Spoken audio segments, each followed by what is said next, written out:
Peuple de France, peuple sans visage, peuple aux multiples visages. Nous sommes chacun d'entre eux, chacun, quelle que soit sa couleur de peau, sa religion ou ses orientations sexuelles ou partisanes, peut calquer ses traits sur ses masques d'Albac. Ces masques rappellent que nous ne sommes pas une poignée, mais que nous ne sommes pas une poignée. Nous sommes le peuple de France. Nous sommes la France tout entière. La France qui se lève. La France spoliée par le diktat d'un gouvernement unique. La France sous le joug d'un État, d'un coup d'État parlementaire allant à l'encontre des règles de la démocratie. Les règles de la démocratie rabaissées, bafouées, violées, rappellent le vote des pleins pouvoirs au maréchal Pétain dans les débats du Front populaire en juin 1940. Prenant modèle sur leurs infâmes prédécesseurs qui présidaient au destiné funèbre de la France à coup d'ordonnance. Les 13 gouvernements actuels suivent ce modèle aveuglément. Aveuglés qu'ils sont par leur doctrine mortifère, détruisant plus sûrement cette institution qu'est la famille. La famille, protection naturelle face à un capitalisme dévoyé, voulant supprimer ce lieu absolu de la liberté individuelle. La liberté comme l'égalité sont bafouées. En effet, le corps humain ne demeure plus ce cénacle intouchable, mais est au contraire vendu au plus offrant pour permettre la satisfaction de désirs égoïstes d'une minorité richissime, allant ainsi contre ce principe d'égalité. Au nom de la liberté, au nom de l'égalité entre les individus, au nom de notre démocratie, il nous est impossible de rester sans voix. Nous accusons ce gouvernement d'être main de coups de pression transnationaux. Nous accusons ce gouvernement de complot fasciste devant mener au pouvoir personnel. Nous accusons ce gouvernement de haute trahison envers l'esprit des institutions de la 5e République.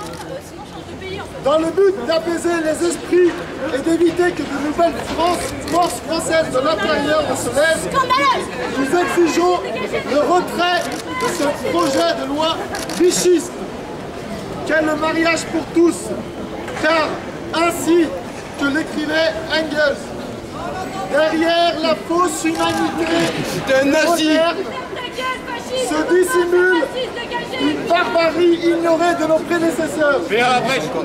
Camarade Femen, toi qui n'es jamais inquiété par les forces de l'ordre lorsque tu manifestes, si tu défends la liberté ainsi que le féminisme intransigeant, refusant la conception de la femme objet et de la marchandisation de son corps, notre combat est aussi le tien.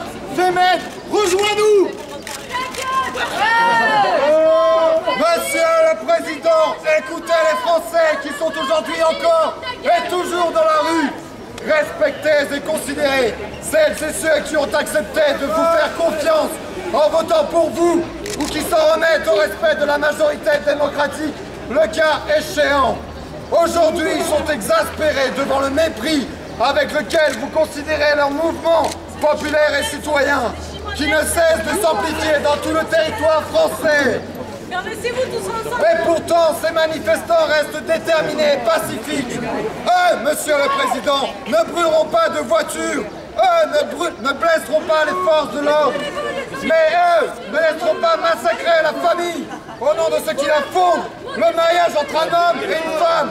Monsieur le Président, cette loi du mariage pour tous est injuste.